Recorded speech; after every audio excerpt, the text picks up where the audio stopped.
ओम श्री वेद पुरुषाय नमः। नमस्कार।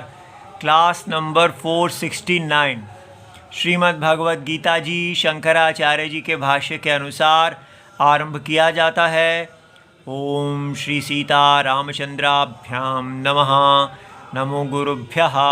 ओम अथ काल देवता श्री विक्रमी संवत् 2082 वैशाख कृष्ण पक्षः तृतीया बुधवारः अनुराधा नक्षत्रम् उत्तरायणं वसंत ऋतुः। ओम तत्सत् श्री शंकराचार्याय गुरवे नमः। ब्रह्मार्पणं ब्रह्म हविर्ब्रह्माग्नौ ब्रह्मणाहुतं ब्रह्मैव तेन गन्तव्यं ब्रह्मकर्म समाधिना। अध्याय नंबर 4 और श्लोक नंबर 24। पुस्तक है Gita press Gorakhpur, book number 10, Shankaracharya ji के भाष्य वाली पुस्तक। अच्छा जी, तो अब हम काफ़ी दिनों से इस महाश्लोक को देख रहे हैं और अब हम इस भाष्य के स्थान पे आ गए हैं जहाँ शंकराचार्य जी हमें बता रहे हैं कि उनकी दृष्टि में क्या अर्थ है और उनके समय पर जो लोग इस पे गलत व्याख्या कर रहे थे उनकी दृष्टि में इसका क्या है, क्या अर्थ है। तो दोनों अर्थों की तुलना की जा रही है। तो यहाँ तक हमने भाष्य देख लिया था। जो इस टॉपिक में बीता है उसको एक बार झटपट दोबारा देख लेते हैं। क्या कहा गया है कि दो पक्ष हैं। क्या ये ज्ञान का विषय है या ये उपासना का विषय है। शंकराचार्य जी कह रहे हैं कि इस समय ज्ञान का विषय चल रहा है और ज्ञान कैसे दिया जा रहा है। ज्ञान जो होता है उसका स्वभाव क्या है, वो वस्तु तंत्रम होता है। अर्थात मैं नहीं जैसा मैं चाहता हूँ वैसी वस्तु नहीं दिखेगी। जैसी वस्तु है मुझे वैसा ही देखना होगा। तो वस्तु के अधीन ज्ञान वस्तु जो है, knowledge is according to the nature of the fact. ठीक है, तो उसको देखने वाले को वस्तु के अनुसार देखना है कि वस्तु कैसी है। उसकी मर्जी नहीं चलेगी कि वो वहाँ क्या देखना चाहता है। ठीक है, इसलिए ज्ञानम नाम वस्तु तंत्रम। पहली बात हम ये जानें। अब बताइए यहाँ पर कैसे ज्ञान दिया जा रहा है। यहाँ कहा जा रहा है ब्रह्मार्पणम, कि ये जो आपको वेद के चक्षुओं से पता चला कि यहाँ पर जो दुनिया आप देख रहे हैं ये साक्षात यज्ञ पुरुष खड़े हैं।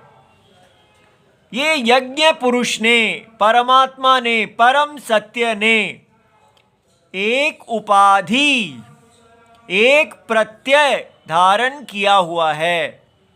ये सारी सृष्टि जो आपको सत्य लग रही है ये वास्तव में सत्य आत्मा वस्तु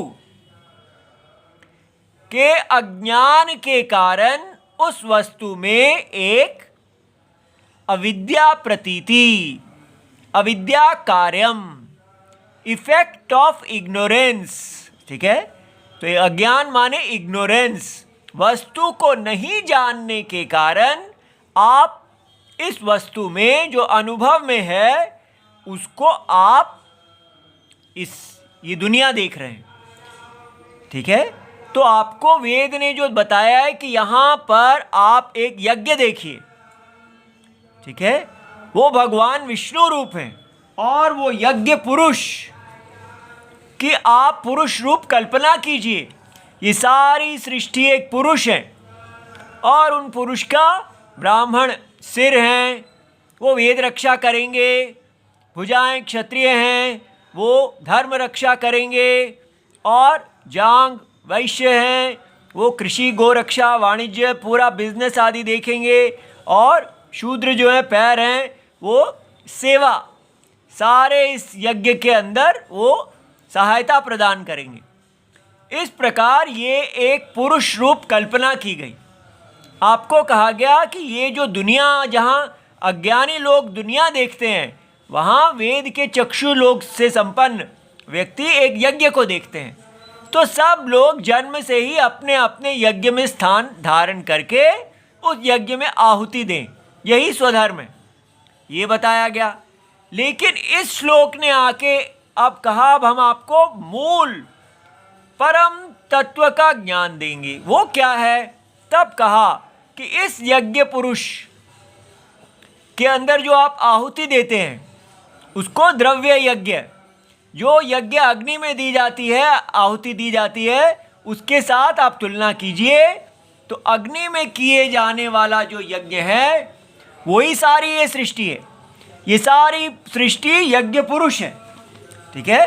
तो यज्ञ पुरुष जो है उसकी आपको एक एक अंग, वहाँ अंग क्या है? ब्रह्म जो है वो है वस्तु, परम सत्यम, और यज्ञ क्या है? उसी परम सत्य जो अनुभव में है उसको हम ये दुनिया देख रहे हैं।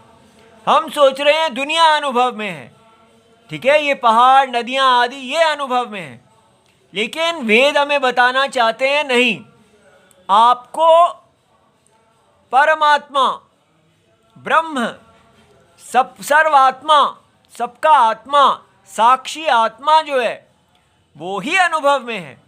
और आप जो ये यज्ञ देख रहे हैं, ये सारा यज्ञ आप एक एक करके इसमें ब्रह्म पहचानिए, ठीक है।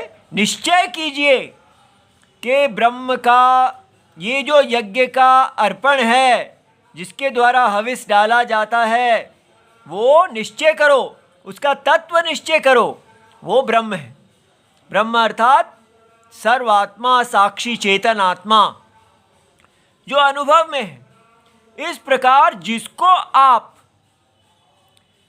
अपना अर्पण का अनुभव समझ रहे हैं, यज्ञ अर्पण का, वो वास्तव में परम ब्रह्म है, चेतन आत्मा है।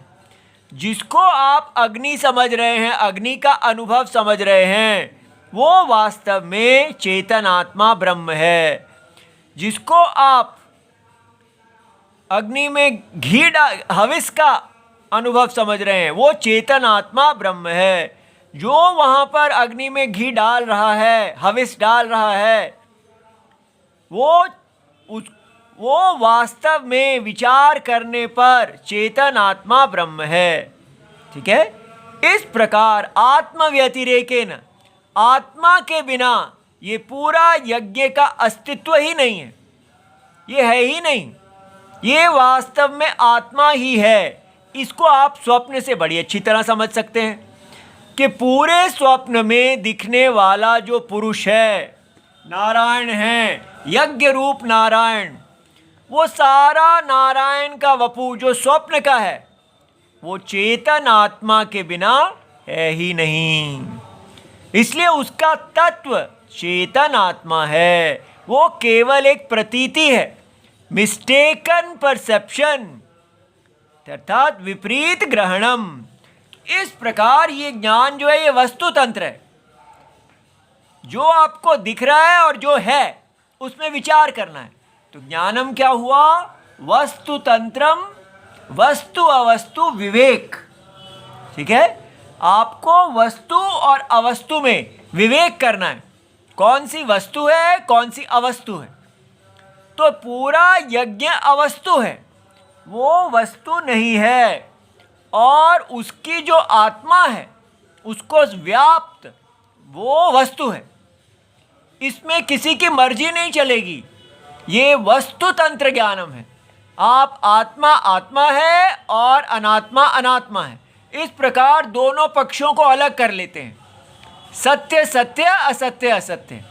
ये सत्य जो है इसका निश्चय करना मोक्ष देने वाला है। ये उसी समय जैसे ही निश्चय होता है तो आप अनर्थ से, अवस्तु से मुक्त हो जाते हैं। तो ये यज्ञ हमें बार बार शरीर दे रहा है। तो जब हमें पता चल जाएगा कि ये विष्णु भगवान की उपाधि, उनका शरीर केवल अविद्या कल्पित है, अविद्या कार्यम है, तो हम इस शरीर से मुक्त हो जाएंगे। तो हमारा अपना ये छोटा शरीर और भगवान का सारा शरीर, समष्टि, दोनों एक ही समय में बाधित हो जाएंगे और केवल क्या रह जाएगा? आत्मा। ब्रह्मैव इदं सर्वम, आत्मा, ऐसा। तो ये ज्ञानम है। लेकिन जो गलत तरीके से भगवत गीता को देखने की कोशिश कर रहे हैं, वो कह रहे हैं ये ज्ञान का प्रकरण नहीं है, ये उपासना है। तो उपासना क्या होता है? उपासना वस्तु तंत्र नहीं होती, तो क्या होती है? कर्तृतंत्र। तंत्र माने अधीन, कर्ता के अधीन। तो उपासनम नाम कर्तृतंत्र चिंतनम, ठीक है? कर्ता के अधीन जो चिंतनम होता है उसको उपासना कहते हैं। तो यहाँ क्या है? विष्णु प्रतिमा, वहाँ पर सामने एक प्रतिमा है, उस प्रतिमा में आप वहाँ विष्णु का चिंतन करो। ये बात समझ में आई? कोई और आएगा वो कहेगा मैं तो इसमें कुछ और देखना चाहता हूँ, तीसरा आएगा वो कुछ और देखना चाहेगा।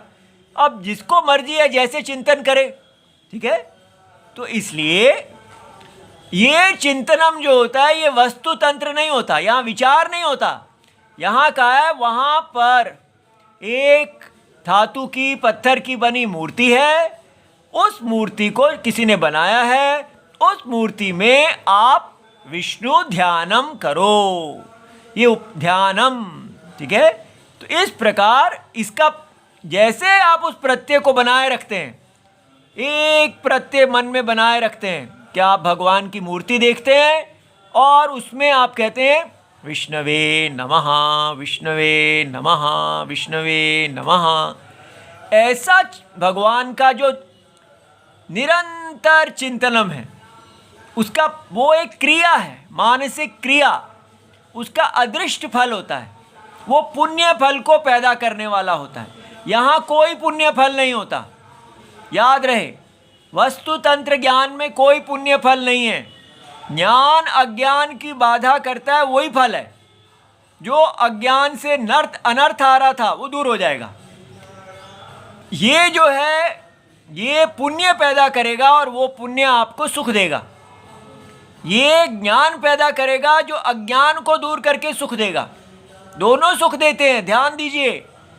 ये पुण्य को पैदा करके कर्म का फल है और पुण्य से शरीर आएगा, शरीर में कोई इंद्रियों का, मन का सुख आएगा जो काल में आएगा चला जाएगा। ये आपका जो अनर्थ आ रहा है अज्ञान के कारण, उसको बाधित कर देगा, जिससे आपको सुख मिलेगा, ठीक है? लेकिन यहाँ पर सुख का भोक्ता ही गायब हो जाएगा। ये आत्मा को अभोक्ता बता रहा है, इसलिए ये बहुत ही बड़ा ज्ञान है, ठीक है? स्वप्न के अंदर ये चिंतनम किया जाता है।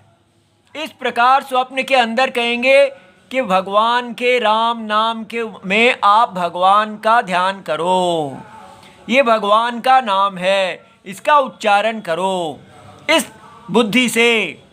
तो आप निरंतर राम राम राम करेंगे तो अदृष्ट फल आएगा, ठीक है? लेकिन अगर आप कहते हैं कि मैं विचार कर रहा हूँ कि कैसे ये आत्मा राम है, जगत की आत्मा है, तो सारा यज्ञ, क्रिया, कारक, फल, सब कारक, इस स्वप्न में होने वाली सारी क्रियाएं यज्ञ रूप, वो सब राम ही हैं। तो वो हो गया ज्ञानम। तो दोनों का अंतर समझ में आ गया? ये यहाँ चल रहा है। तो शंकराचार्य जी कह रहे हैं ये ज्ञान का प्रकरण है, जहाँ पर आपका पूरा स्वप्न बाधित कर दिया जाएगा और स्वप्न की आत्मा ही इदम सर्वम, सारा यज्ञ स्वप्न की आत्मा है, ऐसा कह के ज्ञान की स्तुति की जाएगी। कहा जाएगा ज्ञान एक यज्ञ है, इस प्रकार एक एक यज्ञ के अंग को आत्मा से बिना नहीं है, ऐसा देखने से आपको ज्ञान मिल जाता है। तो ये ज्ञान यज्ञ कहलाता है, ठीक है। और ये जो है मन से चिंतन करना, ये ज्ञान यज्ञ नहीं है, ये कर्म है। जो वास्तव में यज्ञ एक कर्म होता है, ये कर्म तक ही रह जाएगा, लेकिन ये यज्ञ को ज्ञान बना देगा, विचारात्मक हो जाएगा। इसमें कोई विचार नहीं है, इसमें केवल उसमें एक प्रत्यय डालना है, उसमें विष्णु बुद्धि डालो। लेकिन वो कैसे विष्णु है ये आपके पास ज्ञान नहीं है। शास्त्र ने कहा प्रतिमा में विष्णु बुद्धि डालो, और यहाँ क्या है, आप समझ गए कि हाँ मैं तो ये देख सकता हूँ, ये तो मेरा अनुभव है कि ये आत्मा जो मेरी देह में है वही सारे जगत की आत्मा है। इसलिए ये सारा जगत जो यज्ञ रूप है, ये पूरा यज्ञ रूप जगत जिसमें क्रिया कारक फल सारे कारक हैं, वो कोई कारक आत्मा के बिना नहीं है, आत्मा ही सत्य है, ऐसा ये निश्चय जो करता है वो ज्ञान है। और जो केवल मन से चिंतन करता है वो पुण्य को प्राप्त कर रहा है। तो ये हमें समझ में आ गया। यहाँ तक भगवान अनेक तरीकों से हमें बताया यही कि दोनों में कितना भेद है। अब भगवान एक कारण और बता रहे हैं क्यों हमको इसको ज्ञान ही लेना चाहिए, क्योंकि वो कहते हैं प्रकृत विरोधा। जो टॉपिक चल रहा है, क्योंकि दोनों ही टॉपिक शास्त्र के हैं। भगवान विष्णु की प्रतिमा में ध्यान करना ये भी वेद बताते हैं कि इससे पुण्य आता है, और पूरे यज्ञ को आत्मा के बिना नहीं है, पूरे स्वप्न को आत्मा निश्चय करना ज्ञान, ये भी वेद बताते हैं। तो भगवान कहते हैं दोनों वेद बताते हैं, लेकिन प्रकृत अभी इस समय कौन सा टॉपिक चल रहा है आपको ये देखना चाहिए। अगर वो वाली बात आप यहाँ ले आएंगे तो क्या होगा, प्रकृत विरोध हो जाएगा।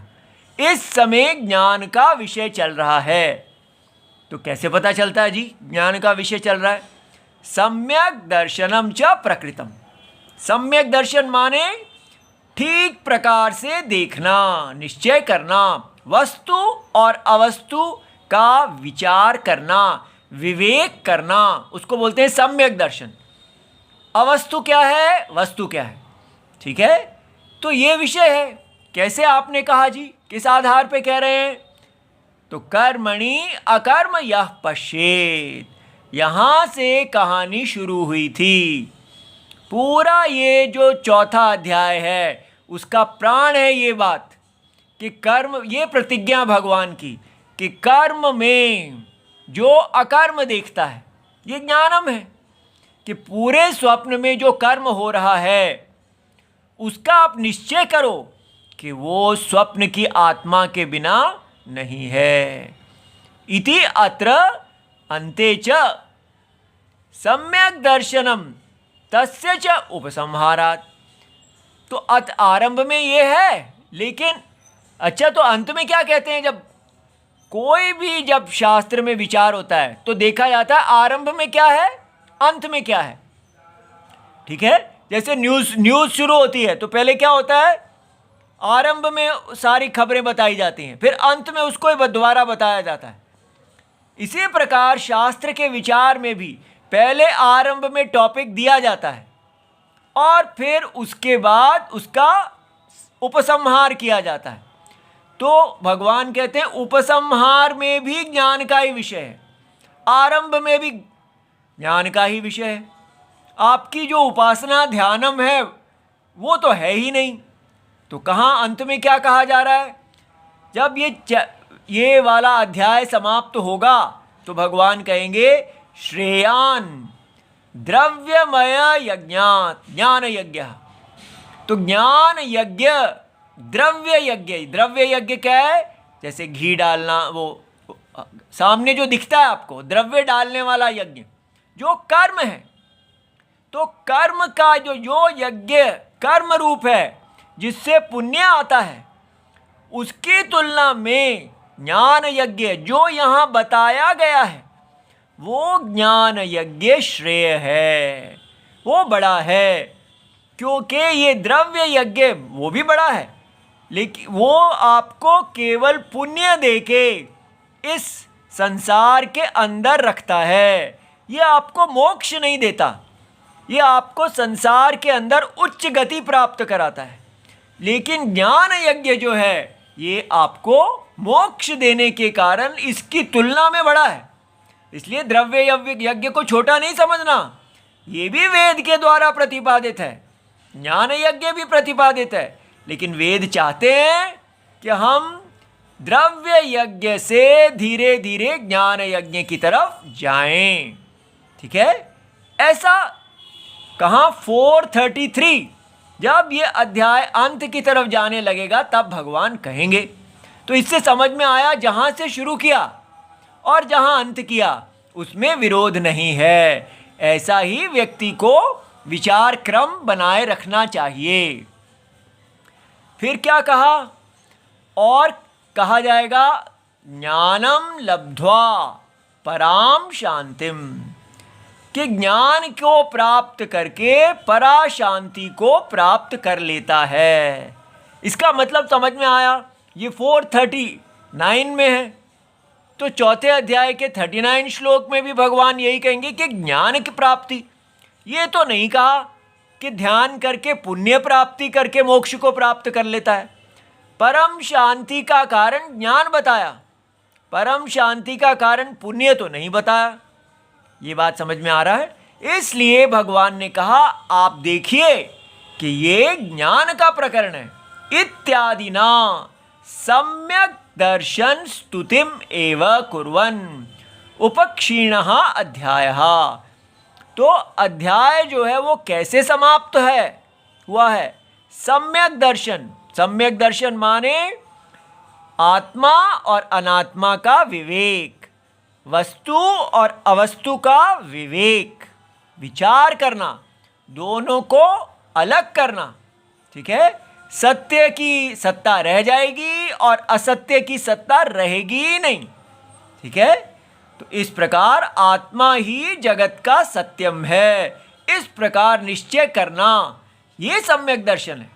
ठीक है, अब तत्र अकस्मात, अब भगवान कह रहे हैं, देखिए शंकराचार्य जी कहते हैं कि देखिए ये प्रकरण चल रहा है, अब बीच में क्या हुआ, अकस्मात बिना किसी कारण के अर्पणादौ ब्रह्म दृष्टि। अगर वेद का वो आप कहते हैं नहीं जी वेद का तो टॉपिक वो भी है, तो वो भी आ सकता है, पर बीच में कैसे आ सकता है जब आरंभ में आप कहते हैं ज्ञानम, अंत में आप कहते हैं ज्ञानम, और बीच में अकारणात कोई कारण ही नहीं है। अर्पणादौ ब्रह्म दृष्टि, कि अर्पण में आपने ब्रह्म का ध्यान करना है। ये तो अप्रकरण है, इसका प्रकरण नहीं है, इसका प्रकरण पीछे है। वेद में इसकी भी बात की जाती है, कैसे आप ध्यान से पुण्य प्राप्त करेंगे।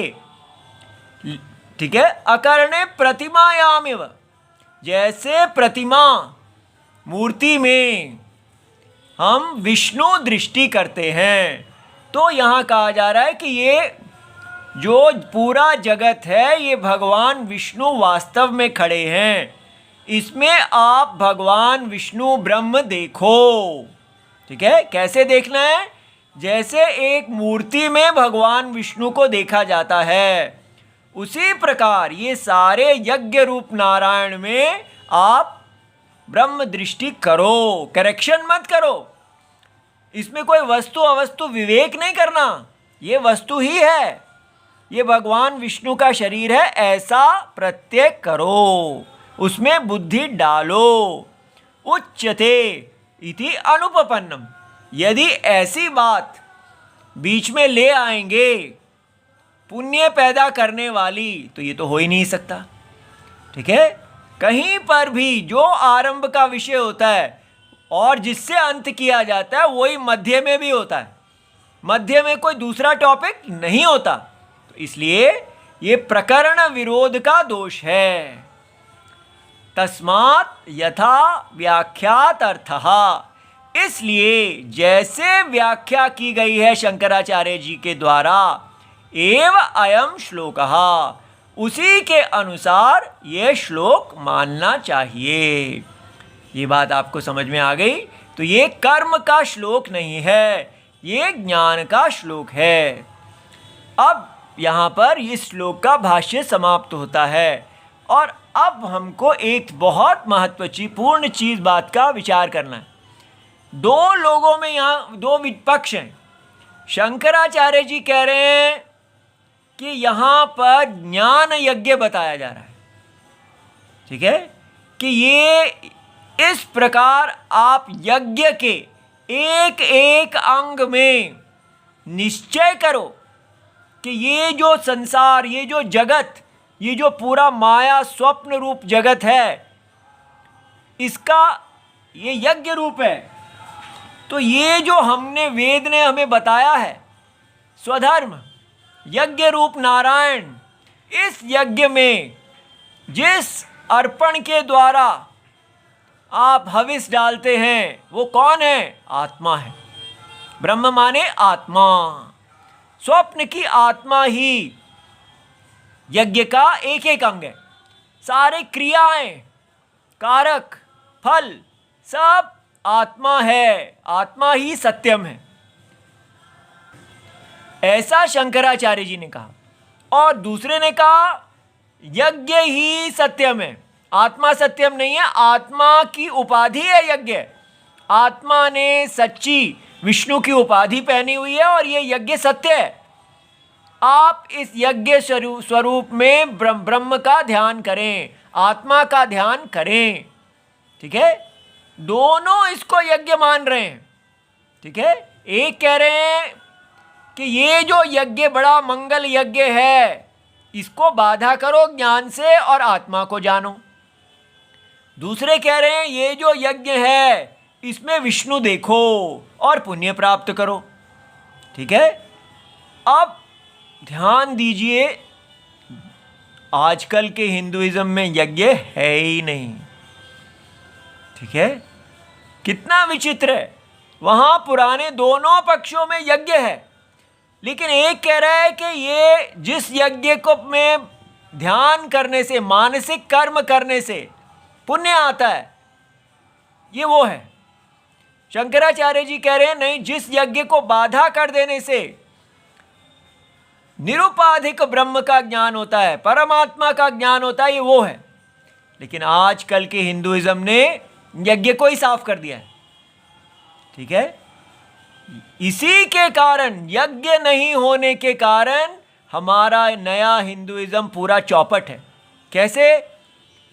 लोग कहते हैं कि इस्लाम वाले अगर कोई उनको मुश्किल आती है तो अपनी मस्जिद में जाते हैं, मौलाना के पास। ईसाइयों को कोई मुश्किल आती है तो वो अपने चर्च में जाते हैं। लेकिन हिंदुओं को कोई मुश्किल आती है तो वो कहाँ जाते हैं? वो पुलिसमैन के पास जाते हैं। और वो पुलिस वाला तो वैसे ही पॉलिटिशियन के अधीन होता है, पावर के अधीन होता है, वो कोई धार्मिक व्यक्ति नहीं है।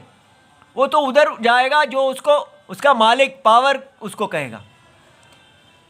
हम यहाँ पर जब कुछ प्रॉब्लम आती है तो ब्राह्मण के पास क्यों नहीं जाते कि हमें धर्म के विषय में बताइए। अगर कोई प्रॉब्लम आती है तो हम क्षत्रिय के पास क्यों नहीं जाते कि हमारे धर्म की रक्षा होनी चाहिए। हम वैश्य के पास क्यों नहीं जाते कि इस समय किस प्रकार कृषि, गोरक्षा, वाणिज्य हो रही है। हम शूद्र के पास क्यों नहीं जाते कि यज्ञ को सेवा की आवश्यकता है। तो अगर यज्ञ को ज्ञान की आवश्यकता है तो ब्राह्मण होना चाहिए। अगर यज्ञ को बल की आवश्यकता है तो क्षत्रिय होना चाहिए।